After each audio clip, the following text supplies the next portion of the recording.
Esse é o podcast Áreas Contaminadas, um dos canais de divulgação científica da ECD Training. Eu sou Marcos Tanaka Reis, sejam bem-vindos e bem-vindas. Estamos no ano 2 do podcast. Sigam a gente também no YouTube, canal ECD Training, no Instagram, @ECDambiental, no Telegram, canal Áreas Contaminadas. Assine a nossa newsletter e fiquem conectados. A trilha sonora foi composta pelos escalafobéticos Mauro Tanaka e Guilherme Durão, @Azalato-Sampa e @Guilherme.Durão. Nossa missão é fornecer conteúdo de qualidade para que vocês ganhem poder pelo conhecimento e ao mesmo tempo dar voz às pessoas do GAC, reconhecendo seu papel e importância pessoal e profissional. O podcast Áreas Contaminadas é um espaço aberto e democrático com opiniões diversas sobre temas ligados ao gerenciamento de áreas contaminadas e ao meio ambiente. Todos e todas são bem-vindos. O oferecimento é da ECD Training e dos colaboradores do Apoia-se. A edição é de Lilian Coreiaço Rios.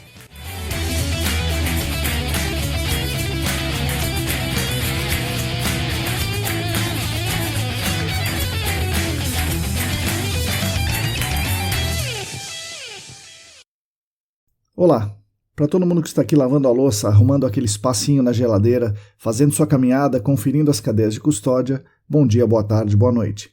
Eu sou Marcos Tanaka Reis e esse é o episódio número 127 do podcast Áreas Contaminadas, editado por Lilian Coreiaço Rios e oferecido pelos nossos queridos colaboradores e colaboradoras do Apoia-se.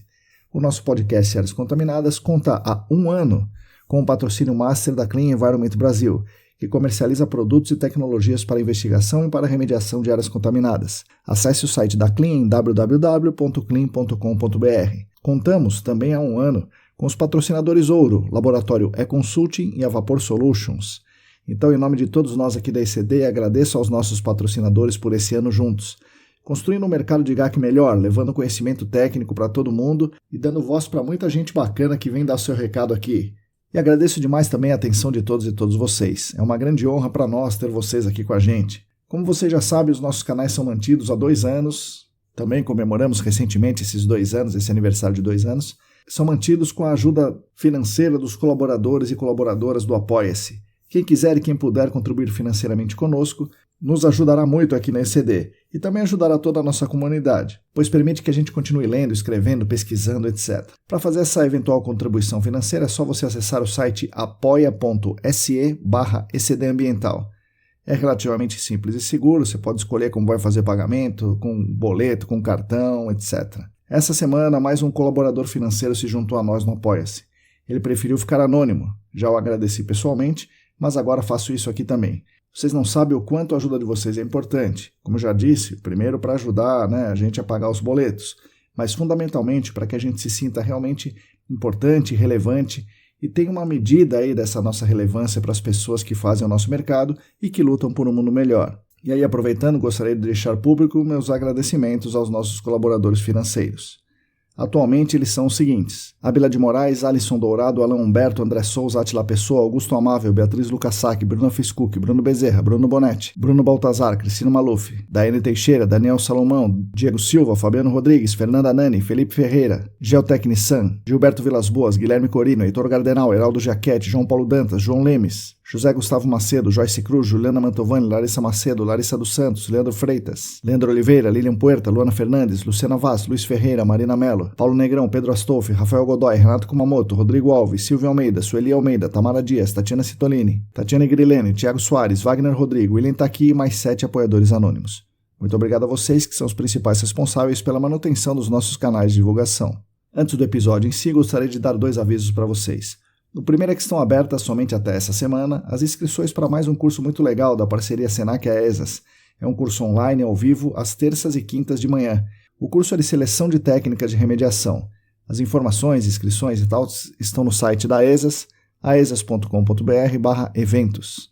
O segundo aviso é que meu irmão Mauro Tanaka está fabricando e vendendo o modelo da ECD da caixa preta de luz ultravioleta. Ressalto que qualquer um aí pode fazer a sua própria caixa. Basta ler os nossos artigos, ler a minha tese, ouvir os podcasts. Mas caso alguém queira comprar uma caixa já pronta, já testada, funcionando bem, fale comigo que eu coloco vocês em contato com meu irmão fabricante. O meu irmão Mauro fez um upgrade na nossa caixa básica e ele está fabricando uma bem bacana, bem bonitona, que parece um case de guitarra. Ela também é bivolt e tem 2 lâmpadas. Uma lâmpada é de ultravioleta A, que é a tradicional, mas ele adicionou também uma outra ultravioleta C. Todas as emendas são muito bem feitas, então não existe uma emenda de fios aparente, é tudo muito bem legal. Repetindo, quem quiser, então, entre em contato comigo que eu aciono meu irmão. E aí, pessoal, no episódio de hoje eu vou conversar com o geólogo, mestre e doutor em hidrogeologia, com bastante experiência no GAC, atualmente é sócio-diretor da Parambiente, o Flávio Ferlini Salles.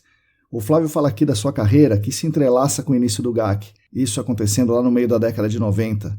Ele fala das suas mudanças profissionais, das mudanças do mercado e da importância que o gerenciamento de áreas contaminadas tem na sustentabilidade. Vocês vão gostar muito de ouvi-lo e vão gostar de aprender um pouquinho mais com ele, como eu também aprendi nessa conversa. Fiquem então agora com as palavras de Flávio Ferlini Salles. Bom, pessoal, bom dia, boa tarde, boa noite. Hoje eu estou aqui com mais um convidado ilustre, há muito tempo ilustre, Flávio Ferlini Salles. Flávio, bom dia, boa tarde, boa noite, bem-vindo aqui ao podcast. Bom dia, boa tarde, boa noite, Marcão. Muito obrigado. O ilustre eu deixo por tua conta, mas muito obrigado pelo convite. O há mais tempo eu concordo, o ilustre eu deixo por tua conta. Bom, Flávio, vamos começar do começo, né? Onde o pequeno Flávio cresceu, o que ele gostava de fazer e que caminhos da vida te levaram para fazer geologia? Rapaz, isso daí tudo começou com o Big Bang. Fui um garoto da Grande São Paulo, nasci em São Bernardo do Campo, no ABC Paulista. Legal. Não há muitas, como se diz, muitas novidades em relação a esse assunto. Garoto de classe média, nascido na década de 70 no ABC Paulista, né, em meio ainda à ditadura militar. Filho único, então, enfim, tinha uma infância muito bacana, tenho memórias excelentes daquela época em que eu ainda não tinha videogame. Uhum. Estudei em escola particular, minha mãe sempre me proporcionou esse tipo de estudo, apesar daquela época a gente tinha uma imagem de que a escola pública era uma escola muito boa, né? Sim. Mas eu tive o privilégio de estudar em escolas particulares e, bom, para resumir, encurtar bem a história, não alongar demais, quando eu chego ao terceiro ano colegial, né, naquela época ainda, não vou romantizar demais aqui, mas eu não tinha a menor ideia do que fazer.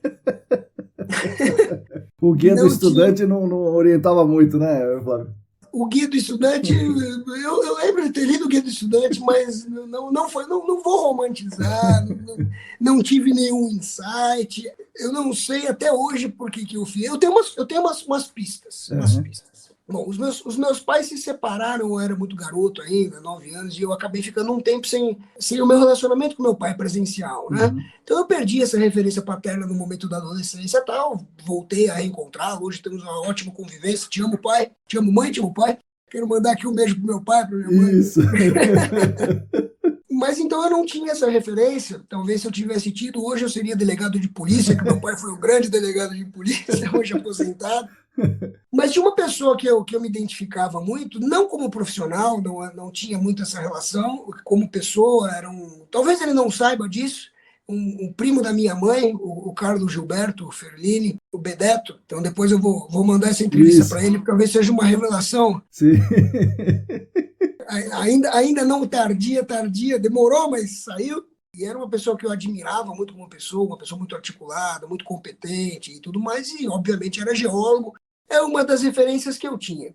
E aquela história, né? Eu sempre dei a sorte de cruzar com pessoas muito bacanas na minha vida. E eu me lembro que no segundo, terceiro colegial, eu tive uma professora de geografia, que era a Emiko, que era uma japonesa pequenininha, assim, mas que era um barato. Enfim, aquelas professoras apaixonadas pelo que faz. Ela dizia naquela época, e a gente está falando aí, final da década de 80, 88, 89, se não me falha, é isso? Pode ser. Não, eu entrei na faculdade em 92, então isso foi 90, 91. Ela marcava encontro com a gente, ela dizia assim, um dia ainda nós vamos... Essa escola, eu era de São Bernardo e estudava no colégio em São Caetano, e ela dizia assim, um dia nós vamos nos encontrar na estação Pinheiros, do Rio Pinheiros. Uhum. Eu vou pegar aqui um transporte fluvial no Tamanduateí, e a gente se encontra na estação Pinheiros do Rio para a gente tomar um suco à beira do rio, porque esse rio vai estar despoluído e papapá, papapá, papapá. Poxa, eu não sei se ela está viva ainda, não acredito. Não, ela não está mais. E não vimos isso acontecer ainda, Sim, né? Ainda tem sim. expectativa. Mas eu comentei com ela nessa época que eu tinha a intenção, ou uma das hipóteses seria fazer geologia. E, nossa senhora, ela me deu um incentivo, um empurrão. Então, foi uma das grandes incentivadoras nessa época também. Então, assim, talvez seja por isso, mais um motivo mais nobre, mais ilustre. Uhum. Eu sempre gostei de exatas, mas gostava de humanas também. Talvez a única restrição, eu não tinha nenhuma restrição com nenhuma disciplina, talvez a única coisa que eu gostasse menos fosse algumas linhas da biológica. E isso me fez sofrer na faculdade, principalmente nas aulas de paleontologia, porque aquele negócio de angiosperma e gimnosperma me perseguiu ao longo da vida. Mas tirando essa restrição, eu acho que eu poderia ter ido para vários lugares, mas a geologia, enfim, foi apaixonante. Eu fiquei muito feliz pela escolha que eu tive. Foi assim que eu terminei na geologia. Legal. Você fez a graduação onde? Na USP ou na Unesp? Eu fiz a graduação na USP, sou da turma de 92, entrei em 1992, ou seja, esse ano completou 30 anos, é 30, isso? é isso. 30 anos que eu entrei na faculdade, minha turma um grande barato, tenho contato com vários até hoje. Foi assim que começou.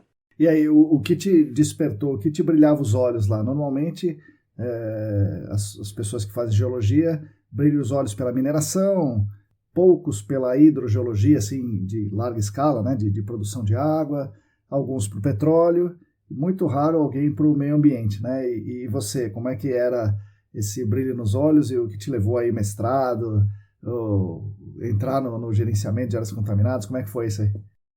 Bom, vamos lá. As coisas sempre foram acontecendo. Eu não tive um planejamento, né? Hoje eu tento falar para os meus filhos que eles têm que minimamente planejar, porque planejado já não é fácil, né? Pois é. Sem planejamento nenhum fica um pouco mais difícil. E foi uma carreira não planejada. Então, eu não tinha muita ideia do que fazer. Eu descobri muito do que a geologia poderia me oferecer lá dentro, e eu acho que isso, vendo hoje, eu acho que é o que acontece com a maioria dos jovens que entram na faculdade. A gente tem uma imagem, mas essa imagem se desconstrói logo na primeira semana. Não tinha muita ideia. O que eu tinha era talvez uma certa restrição para situações precárias de trabalho. Isso eu não queria. Então eu falava assim, eu não quero ir para uma mineração no meio do nada, em condições inadequadas, tal. Talvez fosse essa a minha restrição. O resto, o negócio foi acontecer. Uma coisa que eu não falei era assim, né? Eu falei porque como eu cheguei na geologia, mas eu sempre tive uma paixão danada pela área de criação, área de publicidade na época, publicidade, marketing, não sei o quê. Eu não optei por publicidade e marketing na época. Aí sim foi uma questão racional, porque era uma área que estava turbinada naquela Sim. época, né? O Brasil tinha o auge da sua comunicação, as 100 grandes candidatos por empresas, vaga, coisa assim, né? 100 candidatos por vaga. Então, assim, eu vim de uma família de classe média e eu precisava, naquela época, me virar. Né? Não tinha muito aquela história do jovem atual que pretende ficar até os 40, 45 morando com os pais e admiro quem consiga, quem gosta, mas não era meu caso. Né? Eu precisava entrar numa faculdade que me possibilitasse um campo de trabalho e depois, enfim, renda e para tocar minha vida. Não foi por isso que eu optei por geologia, por ser mais fácil ou não tinha nada a ver com isso, mas foi por isso que eu não fui para a área de criação. Mas eu comecei isso tudo para falar que no primeiro ano eu já consegui um estágio, não tinha um estágio na minha área, consegui na área da sala de informática, a computação estava começando Sim, naquela sim, sim, época. sim, sim. Se eu não me falha a memória, foi a primeira sala de informática da geologia da USP, eu fui um dos primeiros monitores e tudo mais. Comecei a trabalhar nessa área, mas já no segundo ano, aí sim, eu consegui um estágio em geoprocessamento. De novo, cruzei com uma pessoa bacana, o professor Arley Benedito de Macedo, e eu trabalhava na época com os programas de GIS, era o Idrise, o Toscanelli, e tinham mais dois alunos de São Bernardo do Campo e a gente pegou esse estágio junto, então a gente chegava cedo e saía à tarde da faculdade e todo mundo ia para a BC, que é o Carlos César de Araújo. Eu não vou revelar o apelido de ninguém aqui, Sim, tá? sim, lógico. Eu tenho apelido, não tenho problema nenhum de revelar meu apelido, estou mais do que resolvido com isso. Os meus cabelos brancos me permitem assumir meus apelidos, mas eu não vou. Então, o Carlos Sérgio de Araújo, que é um profissional respeitado da Petrobras hoje, fique tranquilo. E o Sérgio Vicente Liotti, que nos deixou recentemente, agora faleceu o Sérgio. A gente começou a fazer estágio nessa área, e lá eu conheci o Fábio Murgel Branco, que trabalhava na parte de sensoramento remoto no mesmo laboratório. E, inclusive, você fez uma entrevista, não digo recente, mas você fez, uma das pessoas que passou por aqui falou das minas da área de Adrianópolis, Sim, do sim. Paqueiro, O e eu professor fazia Vidal, né? modelagem dessas áreas. Ah, caramba. Eu fazia modelagem, modelo numérico de terreno dessas áreas. Ou seja, eu já acabei caindo nessa parte de geologia ambiental, geologia econômica, entrei nesse departamento por um acaso. Foi um estágio que me apareceu na época. Era um estágio não remunerado, por incrível que pareça. Eu saí do estágio remunerado, que pagava pouco, mas de uma monitoria remunerada para um estágio não remunerado. Mas, enfim, comecei a entrar nessa área, mergulhei nessa área por isso. Isso a gente está falando de 1993. Em 94, uma outra pessoa entra no meu caminho, ou eu entro no caminho dele, né? Porque ele já estava lá há mais tempo, que era o professor Uriel Duarte. O Uriel, sim, já era da área de hidrogeologia, tinha acabado de abrir uma vaga para um estágio aí sim, já para monitoramento de qualidade de água de poços de abastecimento em São Paulo, de bicas de água, de nascentes e tudo mais. E aí eu entro para essa área de hidrogeologia, ou seja, totalmente aleatório e sem planejamento. Acabei caindo nessa área, então devo muito ao professor Uriel Duarte nesse sentido. Era o grande nome, junto com Aldo Rebouças naquela época, eram os dois grandes nomes da hidrogeologia na USP. E ele acabou me encaminhando, ou seja, eu acabei ficando com ele o restante da faculdade, fazendo esse estágio, enfim, e outros trabalhos que ele acabou me proporcionando, outras oportunidades, e eu continuei nessa área. Em 1996, no meio do ano, aparece uma oportunidade de estágio fora, que era na Hidroplan. A Hidroplan, nessa época, tinha 2 sócios, o Everton de Oliveira e o Celso Kolesnikovas. 96, isso aí? Em 1996, Caramba. em julho de 1996. E eu fui, vou dizer que eu fui o segundo estagiário. O primeiro estagiário começou uma semana antes de mim. Mas só havia os 2 sócios e nós 2. Certo. Era uma época, inclusive, uma expectativa danada, né, da volta do Everton, da volta do Ricardo Irata, que também eu acho que nessa época ele estava lá ainda. Enfim, é a memória afetiva que eu tenho dessa época, é isso, que os Nilson Giger estavam já consolidados lá fora, né? E eles me deram essa oportunidade em 96, e eu comecei a estagiar na Hidroplan 96, ainda não formado. Continuei esse estágio e até me formar. Eu e o Juliano Formigoni, que aí sim, o Juliano Formigoni é um geólogo da Unesp, que foi o primeiro estagiário que começou uma semana antes. Hoje o Juliano está na Secretaria do Verde e Meio Ambiente de São Paulo, um grande geólogo também. Também não vou revelar o apelido dele, apesar de ser honesto. Enfim, eu dei a sorte de cruzar com essas pessoas, né? No começo de carreira, aliás, ao longo de toda a minha carreira, eu só tive a sorte de cruzar com gente bacana. Isso ajudou bastante. Não sei se você quer que eu continue daqui para cá, senão você vai virar um monólogo. Quero que continue, porque agora você entrou no GAC, isso em 1996, e assim, você vê que coisa, né, interessante, porque de tantos estágios que podiam acontecer, a chance de conseguir um estágio numa empresa, numa consultoria que trabalhasse com áreas contaminadas era minúscula, porque não existia. Mínima. Por isso que eu falei. Nessa época, de novo, eu não vou me lembrar exatamente da conjuntura do mercado, mas eu me lembro que o mercado do petróleo não estava aquecido para a contratação de geólogos. O próprio mercado de mineração, claro, sempre há demanda nessas duas áreas, mas não era o boom do momento, sim. Né? Não eram as oportunidades. Isso fez, inclusive, e de novo é uma opinião não estatística, né? Eu acho que é uma visão, uma memória que eu tenho, fez com que muita gente que gostava de outras áreas ou optaria por outras áreas, como a mineração e o petróleo, tenha optado pela área ambiental, por falta de oportunidade. No meu caso, não. No meu caso foi a oportunidade e ela aconteceu naturalmente e eu acabei enveredando por isso e segui. Aí você tem umas histórias... Imagina, né, como é que eram feitas as coisas naquele tempo, né? Como eram feitas as coisas. Para o pessoal mais jovem que nos escuta, é o seguinte, em 1996, eu vou começar de trás para frente. Para quem é de São Paulo, não tinha decreto 59263, que é o que regulamenta a lei, né? A lei, o decreto é de 2013, a lei é de 2009. Mais do que isso, não tinha DD38, Sim. mas não tinha DD 103, né? DD a 103. 103, não tinha 103. Mas não tinha manual de gerenciamento de áreas Sim. contaminadas, que é de 99. 99, é isso aí. Não tinha nada. Eu me lembro muito bem, assim, bom, o Everton era um CDF, né? Aliás, não, o Everton tá desenvolvendo um grande trabalho hoje lá no Instituto Água Sustentável, né? Enfim, ele é o CDF. Mas o que ele fez? Ele fez eu e o Juliano, a gente devorou o Fetter Sim. e o Freezing Cherry. Certo. Mas devorou, literalmente. Eu posso dizer que eu li o Fetter, o Apply Hydrodrology, de cabo a rabo, com os exercícios. Isso no estágio, que foi espetacular. E eu me lembro, apesar da hidrogeologia ser um tema na faculdade, a hidrogeologia ambiental, Sim. né, a hidrogeologia de contaminação não existia. Não existia. A gente falava de poços de captação de água, né, de abastecimento e por aí vai. Mas, de fato, naquela época, a gente, pelo menos na USP, não tinha essa matéria a fundo. Então, até hoje, estágio para a profissão é um negócio diferente. Mas naquela época, a gente entrou totalmente cru, né, no assunto. Então, eu me lembro que a gente combinou, o Celso morava na Grande São Paulo também, para quem não é aqui de São Paulo, na Grande São Paulo, numa região menos urbanizada, que é a Granja Viana. Certo. Isso a gente está falando em 96. Então a gente combinou de ir para os fundos da casa do Celso, que tinha uma baixada e tinha um curso d'água que passava no fundo, para a gente aprender a instalar poço. Vai ver. Então a nossa missão era a seguinte: nós vamos instalar poços, sei lá, de 4 metros de profundidade, atrado a gente ia fazer para aprender a fazer. Calculem aí um poço de 4 polegadas, o quanto vocês precisam de pré-filtro, quanto vocês precisam de bentonitas, quanto vocês precisam de tubo, para fazer.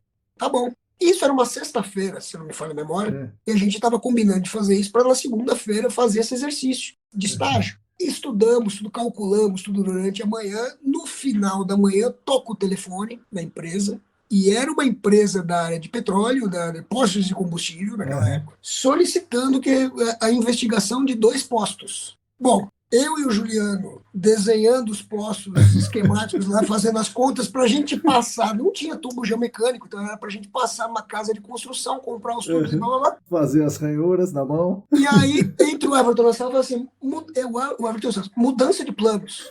O que foi? Segunda-feira vocês vão, cada um para um posto de combustível. Falei, como assim? Fazer o quê? Vocês vão investigar. Como é que funciona isso? Você me imagina nessa situação, com um pessoal com trado manual, que a gente tinha contratado especificamente para esse trabalho. O pessoal nunca tinha feito posto de monitoramento. E aí o rapaz, o técnico, que estava sob a minha supervisão, até onde a gente tem que furar? Falei, vai furando. O que a gente precisa encontrar? Água. E como é que eu vou saber se encontrar água? Aí eu repeti a frase que eu escutava, você vai saber. Como é que eu sei como é que vai estar certo o poço? Você vai saber. E foi assim que a gente começou. Isso em 1996. No estágio ainda. Continuamos nessa toada, o trabalho deu certo, a investigação aconteceu e tudo mais. Não pegaram nenhum cano, não explodiu o poço, então não já tá explodiu muito bom. O poço está lá. Aliás, essa é uma situação interessante que depois a gente volta aqui, mas tem muito poço dessa época que continua contaminado, né? Sim, sim. Enfim, mas ali não fez remediação, isso eu vou me livrar dessa por conta disso. Bom, aí continuei, enfim, aprendemos a fazer, fizemos mais um, e entraram em indústrias, e a experiência foi surgindo na prática desse jeito, né? Não sou um cara nostálgico, eu gosto de lembrar dessas histórias, mas assim, acho que está muito melhor agora, do ponto de vista de estrutura, que para quem inicia na área está muito melhor. Mas essa experiência da prática foi importantíssima. Assim, Sim, né? sim. Saber de fato aprender apanhando e tendo que se virar foi arriscado, mas foi ótimo. Aí eu comecei a assumir o projeto de uma indústria na época, e em 97 eu já tinha me formado, né? Me formei no final de 96, em 97, trabalhando, como esse projeto da indústria já era um caso que vinha acontecendo dentro da empresa, eu, ao assumir, já tinha uma coleção de dados, de um certo conhecimento, e eu acabei entrando no mestrado. Certo. Legal. Né? Fiz o mestrado em paralelo com a continuidade da profissão. Então, tudo que eu descobria lá, trazia para o mestrado e vice-versa. Tal. Meu mestrado eu concluí em 99 e o projeto dessa empresa continuou. Eu, em 99, 2000, eu me torno sócio da Hidroplan. Eu nunca tive carteira assinada na minha vida. Então, estagiário daí. Eu nunca tive carteira assinada na minha vida. O pessoal fica discutindo aí como é que vai ser a aposentadoria, não sei o quê. Lascou. Lascou. Você não tem nem o número do PIS, né? Não tem o número do PIS. Enfim, aí continuei na Hidroplan aí como sócio. Certo. Em 2001, eu entro no doutorado, também na mesma área que eu desenvolvi o mestrado, com a mesma empresa, só que já com uma outra abordagem. Eu já estava entrando com a área de remediação, era uma área de contaminação por clorados, etc. Então eu fiz um teste na época com a utilização de ferro zero valente, para a redução das concentrações e por aí vai, enfim, foi muito bacana também. Só que em 2004 eu tive uma indicação, uma oportunidade e eu saí da Hidroplan, abri a minha empresa, na época a Água e Solo, consultoria ambiental, para ser PJ numa outra área, que era a Estre. Sim. De novo, cruzei com uma pessoa, com o Wilson Quintela. O que aconteceu naquela época? A Estre era uma empresa destinada voltada totalmente à destinação de resíduos. Sim. Aterro sanitário. Basicamente, a ESA tinha naquela época aterro sanitário. E ela estava vislumbrando a oportunidade de entrar para essa área de diagnóstico e de remediação com Petrobras. Sim. E eu tive que fui chamado para desenvolver a estrutura para atender essa demanda. Na época era Transpetro, primeiro contrato. E depois ainda participei do contrato com a Petrobras mesmo, com a área das refinarias e tudo mais. Mas nesse primeiro momento era uma oportunidade com a área da Transpetro. Então eu saí em 2004, abri a empresa Água e Solo, fiquei dentro da Estre lá como consultor até 2006. E em 2006, bom, primeiro que eu já tinha finalizado toda essa estruturação da empresa tal, eles acabaram fechando o contrato com a Transpetro no dia 27 de abril de 2006, e vou te dizer por que eu lembro disso. Porque em março de 2006, como eu já tinha finalizado essa etapa, eu falei assim, gente, pensei com meus botões. Eu fiz mestrado, fiz doutorado, e eu estou, na verdade, numa sub-área dentro da empresa, porque o negócio da empresa, o core business, eram resíduos. Estava em desenvolvimento uma área paralela, mas essa área paralela perto do mercado de resíduos era ainda muito incipiente para a empresa. Então eu falei, eu vou ficar aqui, como diria meu pai, eu vou continuar sendo rabo de sardinha. Isso. Rabo de tubarão. Serei rabo de tubarão. E eu não sei se eu quero ser cabeça de sardinha. Acho que eu quero ser cabeça de sardinha. E aí eu tirei a Água e Solo lá de dentro, entre aspas, e coloquei a Água e Solo no mercado. Isso em 2006. Por que eu lembro do 27 de abril? Porque era um fator decisório, nasceu meu primeiro filho. Olha aí. Em 27 de abril de 2006. Coincidentemente, eles fecharam o contrato com a Transpetro na época. Foi o dia que nasceu meu filho, eles me ligaram. Fechamos o contrato e nasceu teu filho. Que era uma questão crucial, porque eu falei, se eu também não saio e abro a empresa agora, depois que o filho nascer, as decisões ficam sempre mais complicadas, né? Colocar uma empresa no mercado. Mas a empresa deu muito certo, funcionou. Na época, vieram trabalhar comigo também 2 grandes amigos, aliás, 3, que tinham trabalhado comigo na Hidroplan, que é o Luiz Fernando Migliorini e o Vinícius Ishimini, ambos da Cadábrio Ambiental hoje. Sim. E o Eduardo Antônio Gomes, né, o da Mudwater. Trabalhamos juntos. O Vitório Populin também, na época. Sim. Foi uma época muito, muito, muito gostosa. De novo, pessoas bacanas cruzando o caminho e fazendo isso daí crescer. Aí, em 2007... o Wilson Quintela Filho, que era o dono da Estre, me chamou para conversar com ele e disse mais ou menos assim, entre outras palavras, vou entrar nessa área que você trabalha, com ou sem você. Se você vier junto, pô, vai ser muito legal. Foi mais ou menos isso. E daí veio um monstro desse tamanho falando isso para você, fica... O tubarão, que eu não era mais o rabo dele, veio para cima da sardinha. Eu falei, puxa, agora... E aí eu acabei me tornando sócio na Água e Solo da Estre, né? A Estre incorpora uma parte da Água e Solo. Eu continuei na Granja Viana, que era onde eu estava desde a época da Hidroplan, enfim, me estabeleci por aqui, já estava morando aqui e tudo mais, continuei para cá, não fui para dentro da estrutura física, né? Assim, fiquei por aqui. E a gente começou a desenvolver a empresa. A Água e Solo cresceu. Nesse meio tempo sai um outro contrato da ESSE com a Petrobras, ela cresceu, e nós chegamos até quase 50 funcionários dentro da Agussol. E por umas divergências mais estratégicas mesmo, de investimento da empresa, a ESSE estava crescendo muito, já estava entrando com capital externo, a empresa já estava alavancando e tudo mais. Então, assim, eu sempre tive essa questão muito pessoal. Você vê que eu falo das pessoas direto, né? De conversar com as pessoas. Estava mais difícil conversar com o Wilson, apesar de a gente ter contato até hoje. Eu devo muito a ele nesse sentido, um cara muito bacana. Mas já estava se afastando mais. Eu falei, puxa, não vai ser por aí. E aí, em 2011, eu saí da sociedade da Água e Solo e abri a Par Ambiente. E a Par Ambiente nasce com esse conceito de ser uma par de parceria. Eu falei assim, vou tentar ter uma empresa em que eu não tenha funcionários diretos. Primeiro, não trabalho danado, é uma responsabilidade gigantesca. Você sabe bem, você já passou por isso. Mas não só por isso, mas por acreditar de fato de que o modelo de parceria, porque as empresas sempre tiveram um dilema danado, né? Eu vou ter tudo dentro da empresa. Eu vou ter empresa de sondagem dentro da minha empresa de consultoria, eu vou ter laboratório, eu vou ter amostragem, vou ter tudo, vou verticalizar tudo. Aí a empresa vê que não dá certo, aí ela horizontaliza tudo. Aí depois ela verticaliza uma parte. Eu falei, nessa época eu já imaginava assim, eu vou tentar vir parceria. Falei, poxa, a ECD, acho que eu estava no mercado nessa época, eu falei, pô, tem empresas especializadas em sondagens, tem empresas, laboratórios, nem se diz. Empresas especializadas em amostragem já estavam se consolidando. Eu vou montar parceria com essa turma. Então, eu vou cuidar da parte de estratégia, de consultoria e estratégia, e vou montar parceria com essa turma. E essa tem sido a minha levada desde 2011. A única mudança que aconteceu de lá para cá, eu tinha alugado um escritório na época, e em 2013 eu monto um escritório na minha casa, né, que eu tinha acabado de construir, e falei, puxa, vou ver se eu consigo trabalhar em home office. Então, antecipei a época do Covid e trabalho em home office desde 2013, há 9 anos, vou fazer 10 anos que eu já estou nesse ritmo do home office e está dando super certo. E esse é o resumido dessa história toda, desses 30 anos de geologia até hoje.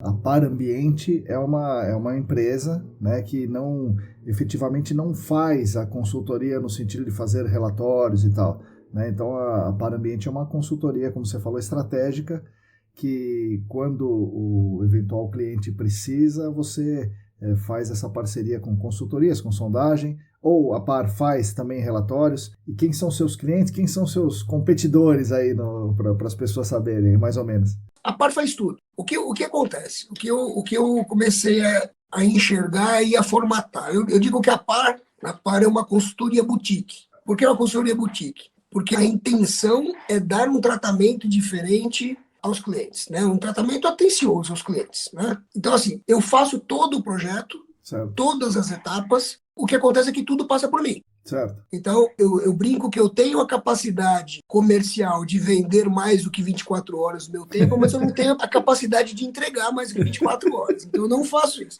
Não que a gente acabe selecionando o trabalho no sentido arrogante da coisa, de dizer o que eu quero, o que eu não quero fazer, mas a gente tenta, eu e os parceiros, na maioria das vezes, pegar pepinos.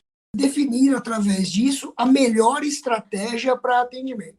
Por que eu falo melhor estratégia? Aí a gente precisa remontar de novo a história do GAC, né? A história da gestão de áreas contaminadas. Então, quando você cria lá em 99 um manual de áreas contaminadas, o motivo nobre dessa história foi estabelecer um regramento mínimo, uma metodologia mínima, para que os trabalhos que chegavam abaixo da crítica tivessem uma nota de corte e pudessem ser rejeitados ou pudessem ser melhorados. E por quê? Porque os casos, mesmo sendo semelhantes, nunca são iguais. Sim. Então, a estratégia para cada trabalho, ela é específica. E aí entra a consultoria estratégica, que eu digo que eu faço e eu faço. Eu costumo dizer que eu sou um gestor estratégico de áreas contaminadas, nesse sentido. E aí sim, selecionar os melhores parceiros para participar. Então, eu faço sim todas as etapas, mas eu não faço sozinho, mas eu não deixo que nenhum projeto seja tocado sem mim. Esse é o ponto. Eu privilegio, claro, a questão da consultoria e a questão da definição da estratégia, e, quando possível, eu indico para a contratação direta os serviços específicos. Então, a empresa tem a liberdade de contratar diretamente a empresa de sondagem, a empresa de coleta, etc., desde que ela tenha um mínimo de critério e tudo mais. Afinal de contas, quem vai assinar, no final das contas, não sou eu. Sim, sim. É esse o meu papel. E tem dado certo, pelo visto. Assim, você Tem tem dado feito certo. trabalhos, tanto dado certo que os trabalhos são bons, quanto tem dado certo que os clientes continuam te procurando. Exatamente.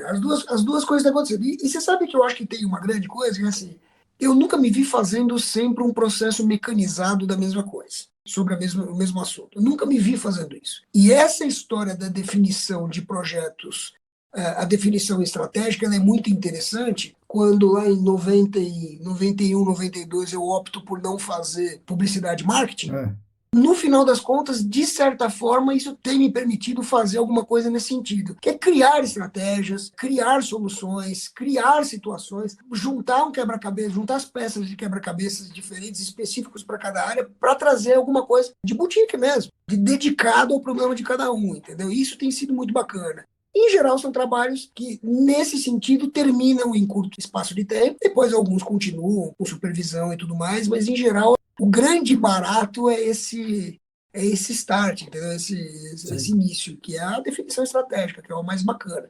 Então, o que acontece? Chega aquela situação assim, poxa, o determinado cliente, você perguntou dos clientes, chega uma determinada indústria, por exemplo, é um cliente.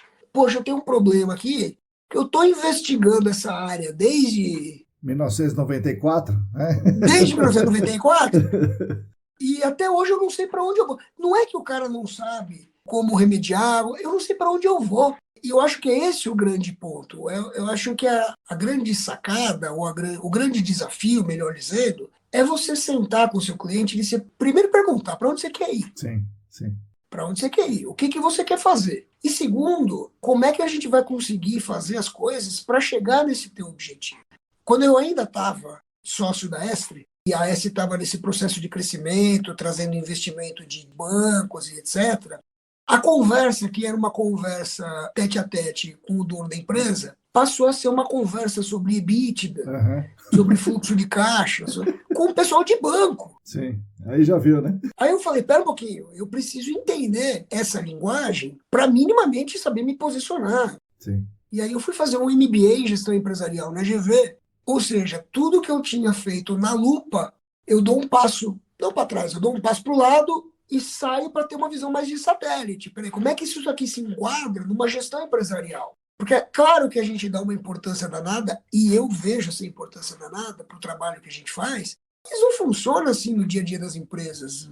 Nem todo mundo enxerga a gestão de áreas contaminadas como esse negócio super importante que a gente vê. Então, como é que eu faço para enxergar isso? E isso passa desde a conversa do financeiro, ou do econômico, ou do planejamento, para dizer isso aqui você vai encaixar dentro do planejamento dessa forma, mas até também uma jogada de marketing para dizer, olha, isso aqui você vai envelopar, empacotar assim, assim, assado, porque isso vai te trazer ganhos assim, assim, assado.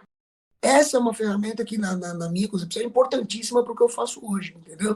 E existem outros trabalhos também, Marcão. Então, assim, comecei a trabalhar com áreas de app, a questão de definição de nascentes, de novo com essa história. Em todas essas áreas de consultoria, tem o cara, tem a empresa, tem o profissional que te procura e fala assim, eu preciso de um laudo. E eu falo, eu não vendo laudo. Não entendi. Falei, o que você precisa? Eu preciso de um laudo. Falei, eu já te disse que eu não vendo laudo. Eu não vendo um laudo para você atender, porque isso não existe. Qual é o seu problema? Qual é a sua dor? Quem você precisa atender? É o órgão ambiental? É o Ministério Público? É uma fusão e aquisição? É um novo comprador? É um sócio? É o teu vizinho? É você mesmo? Quem você precisa atender? Para onde você quer ir? Daí, isso tudo vai estar documentado no laudo lá na frente. Sim. Mas o início não é por lá, o início é por aqui. Aí é a definição estratégica da história, entendeu? Oh, interessante. E você falou da indústria, né? E voltando lá para 90 e pouco, né? Início dos anos 2000. Início dos anos 2000 tinha muito trabalho com posto, né? Posto de combustível, setor de petróleo, muito trabalho. E as consultorias queriam trabalhar para as indústrias, porque o boato, né? Boato não, a conversa que a gente tinha naquele momento é que trabalhar para posto é complicado, os caras não querem fazer, não querem pagar direito e tal. E quem é o bom cliente para a consultoria é a indústria. Então, as consultorias que conseguiam se destacar queriam trabalhar para a indústria, faziam de tudo para trabalhar para a indústria. Passou o tempo, sei lá, 2006, 2010 talvez, 2012, o boom imobiliário e as mudanças nas regras para obter o ABITSE, né, com a exigência de estar em ordem com a CETESB no setor de áreas contaminadas, as consultorias passam a querer trabalhar para o setor imobiliário. Porque o boato também que corria é que o setor imobiliário sim quer resolver, a indústria quer empurrar com a barriga, e o setor imobiliário quer chegar, resolver, e eles são bons para o meio ambiente, porque eles fazem o bem para o meio ambiente, querendo remediar tudo que a indústria fez bobagem lá atrás e tal. E aí, e você, como já está há bastante tempo nisso, você conhece bastante o mercado, não só o mercado técnico, mas principalmente o mercado desses clientes aí, como é que você vê essa história? A indústria é vilã ou é mocinha? E as construtoras são vilãs ou são mocinhos? Primeiro, assim, a generalização é sempre um negócio muito complicado. Sim. Então, existem industriais vilões e existem mocinhos. Ou melhor, existe gente que quer fazer e gente que não quer fazer em todas as frentes. Sim.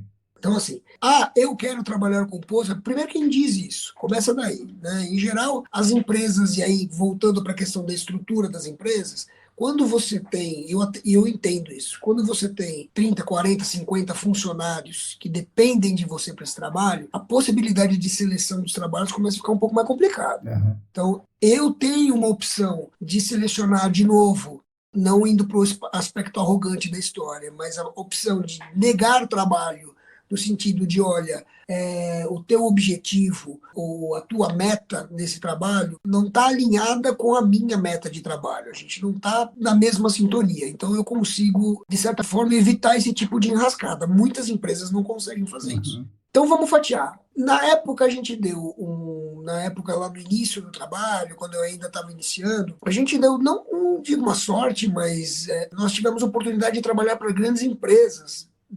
A gente trabalhava para as bandeiras. Uhum. Então, as grandes bandeiras, nessa época, olha, sempre tiveram interesse em fazer. Claro, tiveram interesse em atender a legislação? Tiveram. Tiveram interesse em cortar custos? Tiveram. Uhum. Mas elas tinham o interesse, a gente tinha várias reuniões estratégicas e definição dos objetivos, etc. Então, a gente tinha esse alinhamento. Eu tenho uma opinião, para falar especificamente de posto de combustível, que a normativa de posto de combustível nessa época foi danosa para o processo de investigação e remediação. Depois você não me deixa perder o fio da meada, tá? Eu vou sair do posto. Eu trabalhei num posto de combustível, na época era a bandeira Hudson.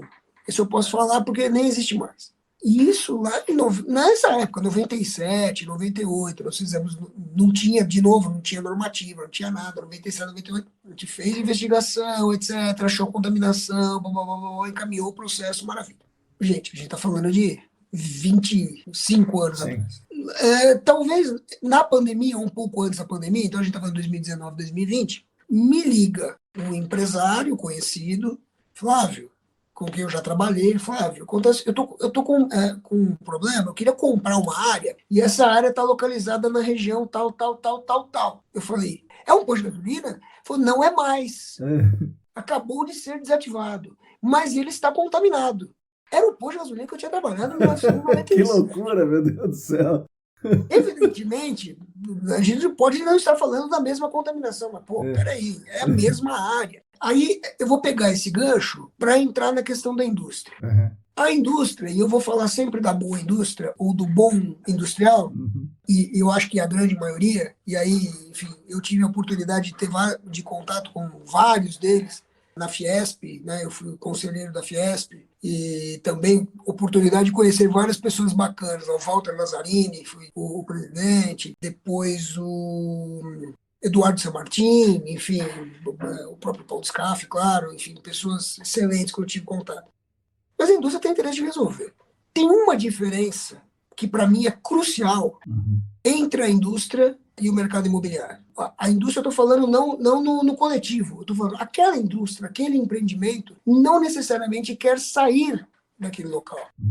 Se eu estou falando, por exemplo, de uma indústria implantada naquele lugar há 20, 30, 40, 50 anos e contaminou essa área nesse período, ou herdou uma contaminação nesse período, não necessariamente ela quer trabalhar para resolver o trabalho em 6 meses, para resolver a questão em 6 meses. Aí entra a questão da gestão estratégica. Como é que você vai eliminar os riscos ocupacionais, fazer a contenção da pluma de contaminação para que ela não avance para fora da tua área, né? Eliminar os riscos toxicológicos para os teus funcionários, as pessoas que trabalham com você não terem nenhum problema, para que você consiga conviver com isso e se responsabilizar com isso, aí sim, o tempo suficiente, que pode ser mais 1 ano, mais 2 anos, mais 5, mais 10, mais 30, para remediar essa área. Porque você tem um controle, a área é sua, né? Eu tenho controle, a área é minha. Então, isso não é ser vilão. Entendeu? A gente teve durante muito tempo aí aquela questão, né? Isso colocado dentro de uma norma do órgão ambiental. Você tem 6 meses para eliminar a fase livre. Peraí, chama o Dr. Marco Pedi, né? Enfim, você já trouxe ele aqui. Não é assim que funciona. A gente já está evoluído tecnicamente o suficiente. E, de novo, aqui, dentro do teu canal, eu estou falando para especialistas, muito mais especialistas do que eu. Eu deixei de ser um especialista nesse sentido, por isso eu preciso dos parceiros. E nesse sentido, a estratégia para a indústria é uma estratégia que tem que ser enxergada de forma diferente. Então, não vejo a indústria como vilã nesse sentido. Tem sempre o cara que querem comprar o laudo, existem. Aí é uma questão, na verdade, de enxergar o problema com a importância que, de fato, o problema tem. Aí, de novo, a pandemia nos serviu para mostrar que o que a gente não enxerga também mata, não é isso? Quer dizer, a gente já enxergava isso, mas muita gente que não enxergava isso passou a perceber. Do ponto de vista do mercado imobiliário, da mesma forma. Eu sou um defensor da questão do marketing na nossa área desde sempre. Falava isso no começo. Em 1995, 96, eu chegava para as empresas, as bandeiras de pós de combustível, e em reuniões privadas eu falava, por que vocês não divulgam isso? Pelo amor de Deus, a gente primeiro, para falar que remediou, tem que falar que contaminou. Tá bom, pós de gasolina, então, tirava dali. Você chegava para a indústria. Pô, eu defendi mestrado e doutorado numa área industrial. Por que vocês não divulgam isso? Por que vocês estão mudando a postura? Isso é um marketing. Mostra uma atualização com os ideais e com a forma de atuar. Quando a gente descreve os casos históricos, você já trouxe vários aqui para o seu programa, né, da questão do Love Canal, da questão do Aterro Mantovani, né, para falar dos casos públicos, a gente mostra uma mudança de paradigma acontecendo ao longo do tempo, e as empresas que estão capitaneando isso. Então, eu tenho uma indústria. Por que contaminou? Uma coisa é você falar assim, pô, eu cavei um buraco e joguei porque eu sou né? Porque eu queria contaminar. Ninguém fez isso. Ninguém fez isso. Eu fiz isso daqui porque era a forma de tratar resíduos. Era a forma válida e correta à época de se fazer tal coisa. Hoje não é mais. Eu percebi e eu estou mudando. Ora, é assim com a questão identitária, é assim com a questão do posicionamento racial, é assim com a questão da mudança da perspectiva, do trato da coisa com relação às mulheres e tudo mais, a questão de gênero. A gente tem mudado, tem percebido. Eu venho de uma geração que conta piadas de todo quanto é tipo, e a gente tem que mudar. Então, por que não a questão ambiental? Eu fazia dessa forma. E na minha forma, no meu modo de entender, eu sempre defendi isso. Então, eu acho muito natural e muito bacana que a indústria imobiliária tenha o discurso de eu me apropriei de uma área contaminada e eu remediei a área contaminada. Com a ressalva de que você remediou, você não limpou. Eu acho que essa é a ressalva. Você reabilitou. Você reabilitou a área para o uso declarado. Né? A gente está falando para um público técnico aqui, mas você não limpou a área. E essa é uma questão que eu sei que você defende também. Não sei se você mudou de ideia, se eu perdi algum programa. Com certeza não. De que a remediação tem que ser até o final, não é isso? E, de novo, eu acho que essa é uma questão de responsabilidade.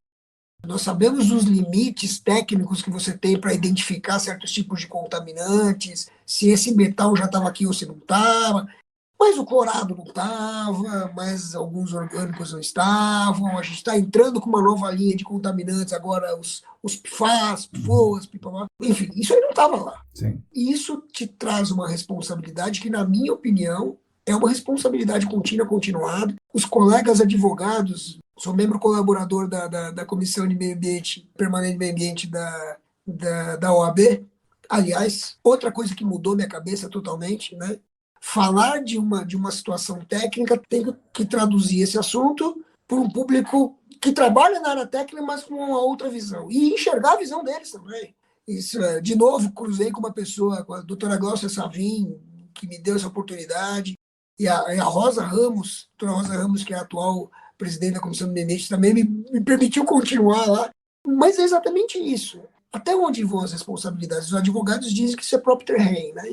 Que a responsabilidade acompanha o bem. Sim. Então, eu acho que essa responsabilidade continua. Nem sempre a gente observa isso. E isso em qualquer área. Quer seja imposto, quer seja indústria, quer seja imobiliária, quer seja particular, quer seja em qualquer área. Então, respeitadas essas responsabilidades, esses objetivos e essas metas, essas estratégias, quais sejam? Preservar qualidade no meio, preservar a qualidade da água subterrânea, e eu tenho discutido isso em outros fóruns também, você sabe disso. A importância da água subterrânea para a questão da segurança hídrica, né? A gente não pode negar isso. Existem várias pessoas fazendo vários trabalhos importantes em relação a isso. João Bertolo, o professor Ricardo Irata, enfim. Mas isso é uma questão fundamental. Preservar a saúde. Isso é uma questão de saúde pública. É uma questão de qualidade de vida. E isso não pode ser desprezado. É claro que em áreas urbanas, e a gente nem entrou ainda na questão da contaminação nas áreas rurais, ou entrou muito pouco. É claro que as questões relacionadas a esse tipo de assunto nas áreas urbanas têm um outro enfoque, têm uma outra estratégia, mas ela precisa ser adequada, bem endereçada, vamos dizer assim. Como é que você consegue, Flávio? Você está com a Par Ambiente, faz vários trabalhos, você faz parte aí da Comissão Permanente da OAB, você tem uma atuação na Abraps. Como é que você faz tudo isso aí? Não sei. Bom, de novo, eu vendo 25 horas, mas não consigo entregar. Então eu não faço isso. Por uma questão ética, eu não faço isso. Só vendo o que eu consigo entregar. Mas eu preciso me atualizar. E na medida em que eu optei por me afastar da especialidade, né? Eu fiz o mestrado, doutorado, mas eu falei, eu não vou seguir carreira acadêmica, e eu não vou me aperfeiçoar mais ainda nos aspectos técnicos, porque eu aceito o conceito de parceria, né? Então, quem vai conseguir me agregar, ou onde eu vou conseguir agregar o meu conhecimento e com quem eu vou conseguir aprender, é falar para não convertidos. Não convertidos no sentido de áreas contaminadas. São pessoas alinhadas com as ideologias de preservação ambiental, e mesmo a questão, eu vou entrar num assunto que eu sei que eu vou apoiar, e mesmo com a questão do ESG, né? ESG, na questão econômica, questão social, questão de governança, preocupação com as empresas, mas que tenham pontos de vista diferentes dos meus. Então, quer seja o ponto de vista jurídico, quer seja o ponto de vista de gestão ambiental, ou da área de resíduos. Então, quando eu vou para a Abraps, por exemplo, a minha conversa sobre áreas contaminadas, ela precisa ser moldada para que não entre num tecnicismo puro. Então, e ao mesmo tempo eu aprendo com as pessoas, caramba, eu não estou vendo, eu não estava vendo essa possibilidade, ou esse empecilho, e por aí vai. Então, foi uma opção que eu tive para, na verdade, entrar em outros fóruns e absorver. Eu aprendo muito mais do que ensino nessa história. Eu não ensino patavina, né? Nessa história. Não tenho nenhuma pretensão de professoral em nenhuma dos fóruns que eu frequento. É mais troca mesmo e aprender com essa turma. Então, a intenção é essa, é ter uma intenção de atualização, eu dedico meu tempo a isso voluntariamente, para aprender, Marcão. É com essa função, com esse intuito. E aí você se afasta um pouco dos eventos, vamos chamar de técnicos, aí das conferências e etc., da nossa área, artigos e tudo mais. Tento me atualizar, tento acompanhar, mas, de fato, se eu tenho um evento, eu sei que aconteceu um evento recente, daí eu não estive lá, Mas é por conta disso, é por conta de opção. Nesse meio tempo eu tive outros encontros com outros fóruns mais amplos e mais diversos nesse sentido, entendeu? Eu acho muito importante a gente tentar trazer, bom, todas as frentes são importantes, essa questão técnica e especializada é fundamental, sem ela a gente não toca o barco, mas é muito importante que a gente dê a visibilidade para esse assunto nosso que é específico, dentro de um contexto mais amplo que está sendo discutido. Então, quando a gente fala, por exemplo, que a gente precisa preservar a Amazônia, que é uma causa justíssima, porque se eu derrubo a floresta, eu estou fazendo uma divagação total aqui, pelo amor de Deus, se eu derrubo a floresta, eu desequilibro a condição climática que vai trazer chuvas para a região sul-sudeste, que já sofre com segurança hídrica e vai ter um problema. E peraí, onde a água subterrânea se enquadra nesse ciclo, sendo que a floresta lá na região norte absorve a água subterrânea dos aquíferos, que você sabe bem que são importantíssimos lá, e joga para a atmosfera e vem para cá. Então, pera um pouquinho. Se a gente está falando do ciclo hidrológico, vamos encaixar a evapotranspiração da floresta na mesma discussão que eu tenho sobre a preservação da qualidade da água subterrânea em todas as regiões, inclusive na área agrícola, nas áreas urbanas e agrícolas. Então, eu acho que a gente precisa fechar esse ciclo e trazer isso dentro de um contexto, e aí, de novo, sem ser pejorativo, mas tentando ser jocoso aqui, todo mundo quer uma Amazônia para chamar de ser, né? Mas ninguém quer olhar ninguém quer olhar para baixo, né? Para ver o que está acontecendo aqui embaixo. Eu acho que isso é fundamental, é muito importante a gente fazer. E a gente tem deixado algumas coisas para trás.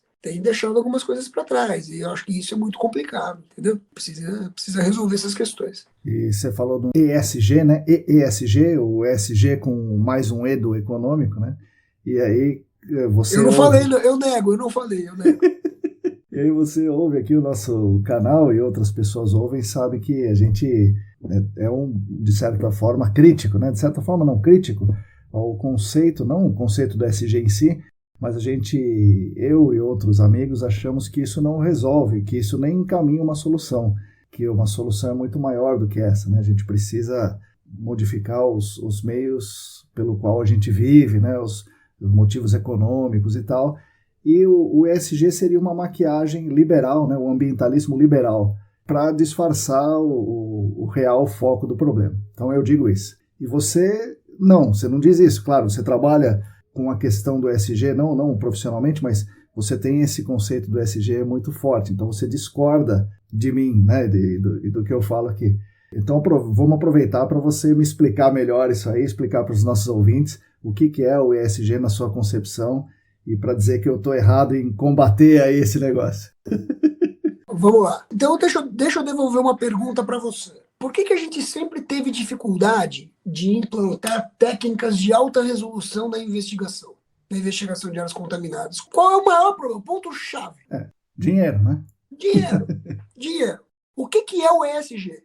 O ESG é o mercado financeiro entrando na discussão social, ambiental e de governança. Em resumo, o que a gente está falando é o dinheiro foi apontado para esse lado, certo? Então, quando a gente traz o mercado financeiro para essa discussão, por mais que você, ou que eu, que você, ou que qualquer outra pessoa discorde ou concorde do sistema, do método, etc., etc., do mercado financeiro em si... Por mais que você concorde, você está trazendo um holofote para uma discussão que, no final das contas, vai respingar no ponto específico que você está, onde você tem a dor, certo? Então, o que eu enxergo é o seguinte: por mais que a discussão possa parecer ampla, por trás dessa casca, por trás desse verniz, né, dos ODS, que você, enfim, não estou dizendo que mas por mais esse verniz que você possa enxergar nos ODS, no ESG, nas siglas, etc.,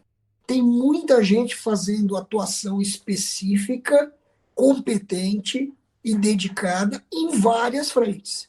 E eu encaixo a gestão de áreas contaminadas numa dessas frentes. De novo, eu enxergo a área contaminada como algo fundamental, por exemplo, para questão de saúde e bem-estar, é uma das ODS. Questão de vida terrestre, é uma das ODS. Questão de vida na água, é uma das ODS. Cidades sustentáveis, é uma das ODS. Saneamento, é uma das ODS. Então, tudo isso que a gente discute tecnicamente em fóruns específicos, de uma forma ou de outra, tem lugar em discussão nas ODS. Cabe a gente trazer isso daqui para essa discussão, entendeu? E aproveitar essa janela que está sendo criada. A causa da Amazônia, da floresta em pé, é importante? Não é importante, ela é essencial. A causa do saneamento, da universalização da coleta de esgoto, do fornecimento de água. A gente está falando de 100 milhões de pessoas sem acesso a esgoto, 30 milhões de pessoas sem acesso a isso. O Brasil tem acesso à água potável. É fundamental. Todas essas causas são fundamentais. A qualidade do solo e da água subterrânea nas cidades, nas áreas agrícolas é essencial. É essencial. Cuidar de contaminação por organoclorados, por PFAS, por hidrocarbonetos de petróleo, por metano. É essencial. Tudo está no mesmo pacote. O holofote veio através do ESG, que é, você já citou, Canibais de Garfo e Faca no teu programa. Você já indicou esse teu livro, Triple Bottom Line. É o precursor do ESG. É a mesma coisa, com o mercado financeiro olhando para cá. O E que eu adicionei, na verdade, não fui eu, apesar de eu concordar, foi a Sônia Concílio Favaretto, que trouxe esse termo numa matéria do valor econômico, mas enfim. Mas que é isso também, que é trazer o econômico para dentro dessa questão que a gente discute tecnicamente sempre. Quando a gente entra no decreto aqui de São Paulo, que regulamenta a lei, e eu espero que essa discussão vá para o Fórum Nacional agora com o projeto de lei que já passou na Câmara dos Deputados no final do ano, não é isso? O projeto de lei 2732 de 2011. Isso, 2011. Isso, né? Isso mesmo. Está na comissão. Arnaldo Jardim. Foi para a comissão, foi para o plenário, sei lá o quê. Isso, ele já passou na Comissão de Meio Ambiente e Desenvolvimento Sustentável da Câmara em outubro de 2021. E agora, se eu não estou enganado, está na Câmara de Finanças, alguma coisa assim, para ser aprovado. Para ser aprovado não, para ser analisado. Mas quando a gente pega o decreto, uma das coisas importantes, que sempre deu discussão, se não me falha a memória, é o artigo, acho que 44 do decreto, é a questão de você fazer uma avaliação técnico-econômica, técnico-financeira, Sim. de por que você vai conter a contaminação e não vai remover massa da contaminação. Sim.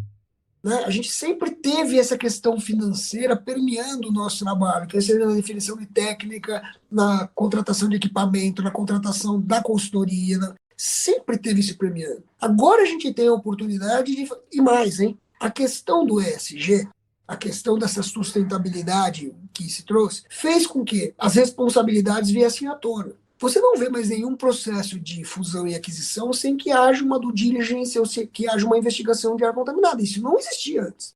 Isso veio do ESG. Tudo bem, pode ter vindo algum com o ESG, mas ele se fortificou, se fortaleceu com o ESG. Sim. Então, é uma discussão que fortalece não só o mercado, enfim, mas fortalece o cerne da questão, que é, peraí. Tem cara que vai contratar e falar, olha, eu preciso que você faça uma investigação, porque eu vou comprar área, eu quero um laudo. Certo. O teu objetivo não é esse. Estrategicamente, o teu objetivo está errado. Estrategicamente, você precisa saber o seguinte: que tipo de contaminação que eu tenho naquela área e que tipo de problema que aquilo vai me causar e pode estar causando a outras pessoas, qual a responsabilidade que eu tenho, etc. Essa discussão aflorou. Essa discussão apareceu. E apareceu no campo jurídico, apareceu no campo técnico, no campo econômico, no campo financeiro. É essa a visão da importância que eu trago do ESG para a nossa área, entendeu? Entendi. É assim que eu enxergo. Se eu te convenci, eu já não sei. Não importa, a gente não se convence, né? Não convence um ao outro, né? A gente está aqui para expor e para as pessoas aprenderem mais sobre as coisas. E quais são as grandes, que você enxerga, grandes modificações do jeito que se fazia o gerenciamento de áreas contaminadas no início dos anos 2000 para agora, assim, investigação, remediação, claro que vai ter o material, a tecnologia, mas o jeito de pensar, de pensar uma investigação, pensar uma remediação, o que mudou de lá para cá? Mudou muita coisa, mas algumas coisas que para mim são essenciais continuam as mesmas. Eu vejo ainda um déficit de estratégica mesmo, um déficit de conceito e mesmo dessa visão. Primeiro que a gente está falando de um mercado, né? Então existem as questões econômicas e, enfim, que prevalecem em determinados momentos. A gente está com profissionais muito melhor formados, não tenho dúvida disso. Como eu te falei, eu não tive essa matéria de contaminação em 1992, hoje já é uma disciplina, uma cadeira instituída dentro das universidades mais importantes. A gente tem, é claro, na época a gente já não tinha um déficit muito grande, né? Em 92, se a gente pensar que o Superfund foi criado em 1980, O Brasil sempre teve 50, 60 anos atrasado em tudo, né? Quando não mais, não é isso? E nessa área a gente largou com um déficit menor, né? Que já em 90, final de 80, 90, o pessoal já trabalhava com alguma coisa disso aqui. Ou seja, a gente estava com uma década de defasagem. Então, a gente já tem essa aproximação com as experiências externas, internacionais, muito bem estabelecida. A gente tem a informação e o acompanhamento para e passo, e aí a tecnologia, Sim. a informação contribuiu demais para isso. O que eu acho que a gente não enxergou ainda, e de novo eu volto para a questão estratégica, é a própria importância desse assunto fora do fórum técnico. É isso que a gente precisa entregar. Aí eu volto para a questão não só do ESG, independente da capa do livro, se vai ser através do ESG, se vai ser através de fóruns técnicos, mas a gente precisa enxergar qual a real importância da gestão de áreas contaminadas. Não é atender licença CETESB, não é atender licença FEPAM, não é atender licença de nenhum órgão ambiental. Mesmo que a gente tenha uma legislação federal, como tudo leva a crer aí que a gente vai ter em breve, a questão fundamental não é atender a legislação, isso é premissa. Sim. Atender a legislação é base. Sim, é a gente ter uma condição socioambiental de qualidade de vida, de saúde e de qualidade do meio que está sendo tratado, porque a gente, né, é esse o ponto que a gente precisa trazer para essa discussão. É uma questão de saúde, é uma questão de planejamento territorial, sim. Não é? Quais áreas eu vou ocupar, qual é a vocação que essa área vai ter, e como é que eu vou ocupar essa área, e como é que eu vou fazer o gerenciamento dessa área contaminada. Qual a importância do subsolo daquela área para aquele território? Qual é o nível de restrição que eu vou ter para lá? Enfim, essa discussão é uma questão muito mais estratégica do ponto de vista ocupacional do que mera simplesmente do ponto de vista técnico. Isso ainda a gente está um pouco atrás. Mas aí entra uma questão, que é importante, que é aquilo que eu estava falando, por exemplo, quando a gente discutiu o ponto da indústria. Eu acho que já passou do momento da gente perceber, eu acho que todos, pelo menos na área técnica, já perceberam que a gente não vai resolver essa questão em 1 ano, em 5 anos, em uma década. Vou pegar casos públicos, até o Mantovani está aí desde a década de 80 Sim. E vai continuar. Por mais um bom tempo, sim. Por mais muito tempo, porque mesmo a solução que está sendo dada restringe o uso da área, etc. Precisa de controle, responsabilidade, por aí vai. Existem várias outras áreas órfãs e não órfãs, né? Mesmo as privadas. Nós passamos, eu, você e vários outros aqui, nós passamos pela época em que a única preocupação na nossa vida era BTX. Do BTX agregaram-se os PAHs. Aí, de repente, apareceu um benzopireno. Então, para quem não é químico, como eu, como você, pô, caramba, é anel benzínico, agora isso aqui é cadeia longa, cadeia curta, isso aqui é volátil, não é volátil, começou a ver. Depois a gente teve a vinda dos clorados. Sim. E clorado não era tudo isso que tinha aí. Clorado era PCE, TCE, né? Era a cadeia dos etanos. Os etanos, de vez em quando, entravam na discussão. Né? Metais sempre foram secundários nessa brincadeira, salvo áreas específicas de contaminação por algum metal, né? Fabril e por aí vai. Agora a gente está entrando nos PFAS, só que a gente está entrando nos PFAS com áreas contaminadas com BTX, com áreas contaminadas por clorados, com áreas contaminadas por metais e com áreas que continuarão contaminadas por PFAS. Teve a época dos PCBs, Sim. das dioxinas e furanos. É uma ciência muito nova, a gente Sim. vai acabar descobrindo coisas. E por isso que eu falo, a estratégia é muito importante, porque eu falo assim, olha, você não vai resolver esse problema amanhã. Ah, mas eu quero me livrar. Não, você não vai fazer isso. A gente tem visto casos públicos, Mariana, por exemplo, o rescaldo dessa história, quer seja social, quer seja ambiental, não necessariamente ele tem uma solução. Ele teve você modificou a condição natural daquela área. Você precisa agora reaprender a viver com aquilo lá. É essa percepção que talvez seja a fase que a gente possa entrar agora com essa discussão ambiental, que seja atendendo as metas até 2030. Eu sei que você não gosta, mas é um parâmetro. Entendeu? É um norte. Sim, sim. Se tivesse isso, já estava bom, né? Já era um passo à frente, sim, com certeza. Ninguém está falando para resolver tudo em 2030. Sim. A gente só está falando assim, como é que a gente estava em 2022? Né? Ou 2020, ou 2015. Como é que a gente está em 2030? Estamos assim. Melhoramos? Provavelmente não. Mas mudamos, evoluímos. Entendeu? Evoluímos, subimos um degrau na discussão. Eu acho que é esse o ponto que a gente precisa ter hoje. Legal. Flávio, estamos nos aproximando do fim. Agora você tem o direito de me fazer uma pergunta. Depois de eu ter bombardeado você com tanta, você pode me fazer uma pergunta agora. Rapaz! Mais fácil, hein? Não vem com pergunta difícil, não. Antes de mais nada, eu preciso te agradecer, porque, de novo, eu comecei falando isso e eu vou não só terminar, eu vou te fazer a pergunta, não vou fugir, não. Eu continuarei fazendo isso, inclusive depois do programa, agradecendo as pessoas bacanas, me fizeram chegar aqui, por bem ou por mal, me fizeram chegar aqui do jeito que eu estou hoje. E algumas pessoas me deram voz. Eu já citei algumas aqui. O Mário Augusto me deu. Mário Augusto, que é um jornalista muito bacana, que tem um programa na Cultura, me deu voz. Às vésperas de eu fazer radioterapia em 2020, quando eu tive uma cirurgia, eu tinha um tumor na corda vocal. A gente já desmarcou outros encontros por conta disso, mas são pessoas que insistem e me permitir falar.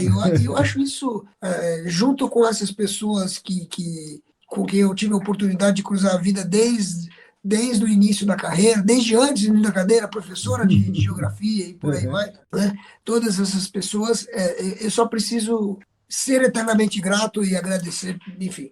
Eu que agradeço. Eternamente é muito tempo, enquanto durar. E por isso eu acho que eu vou devolver a pergunta para você mais ou menos nesse sentido. Eu acredito muito nas pessoas. Até porque não é uma opção. Eu acho que se a gente começar a desacreditar, aí ferrou de vez, entendeu? Então, a minha pergunta para você é a seguinte. A gente está num momento agora que a gente está discutindo o meio ambiente de uma forma ou de outra. O teu canal é um sucesso. Obrigado. É uma delícia de escutar, eu escuto mesmo. E é um canal de um nicho muito específico, sim, né? Sim. De uma área. E a gente está indo a gente está num momento agora de eleições e por aí vai, e a gente está caminhando como sociedade e a nossa área é muito importante. Eu já te dei a minha opinião sobre esse assunto, mas eu queria ouvir de você o seguinte: para onde a gestão de áreas contaminadas tem que caminhar para que a gente possa, de fato, contribuir para uma sociedade melhor, que é o que todos nós, eu acho que aí não tem muita discussão, acho que todos nós queremos, e não generalizando demais, porque a gente tem as cidades melhores, lugares mais agradáveis de viver. Fazendo só um parênteses aqui, eu tentei levar essa discussão, por exemplo, dentro da OAB, para outros estados da federação. E outros estados da federação ainda não enxergam a gestão de áreas contaminadas como algo de fato importante, que chame atenção, que motive e que movimente a economia, empresariado. Como é que você acha que a gente faz para fazer com que isso vire de fato um assunto de relevância, importância e, enfim, e que a gente consiga endereçar boas soluções? Eu não sei te responder isso, não. Bom, vamos tentar, né? Vamos tentar. Vamos lá. A gente constrói junto. Isso. A gente tem que fazer as coisas certas, né? A gente tem que fazer o que tem que ser feito. Então, fazer o melhor trabalho possível, nós como técnicos, e todo o que os nossos amigos chamam de ecossistema do gerenciamento de áreas contaminadas, tem que fazer o melhor trabalho possível. CETESB, órgão ambiental, Ministério Público, consultoria, prestador de serviço, tem que fazer um melhor trabalho. Então, isso nem sempre acontece, né, por uma série de motivos, econômicos e outros motivos. Então, a primeira coisa, fazer o que deve ser feito. A segunda coisa, a gente precisa, para trazer mais relevância para a nossa discussão, a gente tem que tentar fazer as pessoas entenderem os impactos. Quais são os impactos de ter a área contaminada? Os impactos aos bens a proteger, né, saúde pública e outros, né, o meio ambiente, a biota e tal. A gente tem que tentar entender esses impactos aos bens a proteger. A gente tem que fazer força para que a Constituição seja cumprida, né? Então, as futuras gerações tenham direito a usar o meio ambiente. Então, se há uma outra linha que diz assim, poxa, por que o meu cliente tem que remediar o PCE ou o benzeno dele se a Sabesp perde 30% do esgoto, 30% da água potável? Pô, primeiro a Sabesp remedia o esgoto, a água potável, depois o meu cliente remedia o PCE ou o benzeno. Eu acho que não, porque a Sabesp, ainda que tenha feito um negócio errado e precise remediar, a Sabesp está provendo um serviço público para as pessoas. E o cara que jogou PCE e benzeno, ele teve um lucro com aquilo, né? Ele externalizou o lucro dele. Então é isso, as pessoas têm que fazer o melhor possível para que o gerenciamento de áreas contaminadas tenha mais relevância na discussão ambiental. Se eu começar a emendar pergunta, que a gente faz um outro programa perguntando coisas para você, porque eu tenho certeza que você vai trazer muito mais informação em relação a isso. Ou seja, na tua opinião, você acha que a gente tem que fazer a nossa parte? Tem que fazer a nossa parte e temos que cobrar para que os responsáveis legais façam as partes deles. Não a gente, como mercado, como o responsável legal, o nosso cliente, a gente fala, putz, eu tenho que defender o meu cliente a todo custo, né? Isso aí acaba sendo ruim, claro, para o meio ambiente, mas um tiro no nosso próprio pé, porque as coisas não vão ter a relevância que precisam ter. Ou seja, começar a pensar global e agir local, é isso? Não, pensar global e agir global também. Tá certo, não, respondeu, tá aprovado. Obrigado. Bom, Flávio, é isso. Agora a gente vai chegar no final. Você vai ter as palavras finais aí, né? Para falar o que você quiser. Mas eu vou agradecer. Muito obrigado por ter vindo aqui e batido esse papo com a gente. Certamente os ouvintes vão gostar muito. Obrigado, Flávio. Poxa vida, de novo, já agradeci e vou te agradecer sempre. Você, além de um grande profissional, de um grande professor, de uma pessoa que está fazendo um serviço inestimável para a área de gestão de áreas contaminadas, é uma grande pessoa. Eu acho que nesse sentido, inclusive, é o que mais importa. Você é um cara que faz a diferença e eu só agradeço a você por ter me dado esse espaço e por poder chamá-lo de amigo. Muito obrigado. Que é isso, Flávio. Obrigado mesmo. Valeu. Bom, pessoal, espero que vocês tenham gostado da nossa conversa. Agradeço demais ao Flávio pela conversa e por compartilhar conosco sua história e suas ideias, pensamentos e ações dentro do GAC e no âmbito da sustentabilidade. Como o Flávio falou, é muito importante a gente falar com outros públicos. Afinal, não é todo mundo que vê o GAC com a importância que nós vemos. De acordo com o que ele explicou para nós, é muito relevante, então, nós ressaltarmos a importância ambiental da água subterrânea e incorporarmos os ODS, Objetivos do Desenvolvimento Sustentável, ao nosso GAC. Como podemos ver, o Flávio conseguiu aliar muito bem a técnica refinada dentro da geologia, o detalhe, aquilo que ele vê com o microscópio, com a ideia de uma atividade criativa e de olhar as coisas numa escala maior, mais afastada. Ele conseguiu fazer essa união muito bem feita. Certamente a professora de Geografia teria gostado muito de ver aquele aluno nos dias de hoje. Agradeço mais uma vez a atenção de todos e todas vocês. Aguardo suas críticas, sugestões, opiniões, comentários, etc. Agradeço novamente aos nossos patrocinadores, a Clean Environment Brasil como patrocinadora Master, o Laboratório E-Consulting e a Vapor Solutions como patrocinadores Ouro. Nós da ECD Training, junto com vocês, continuaremos lutando por um mundo melhor e mais justo para todas e todos e também para as futuras gerações. Sigam a gente no YouTube, no Telegram, Facebook, Instagram, assinem a nossa newsletter e fiquem conectados. Repetindo, se você quiser e se você puder, contribua financeiramente conosco. O site é apoia.se/ECDambiental. A todas e todos vocês, muito obrigado e até a semana que vem.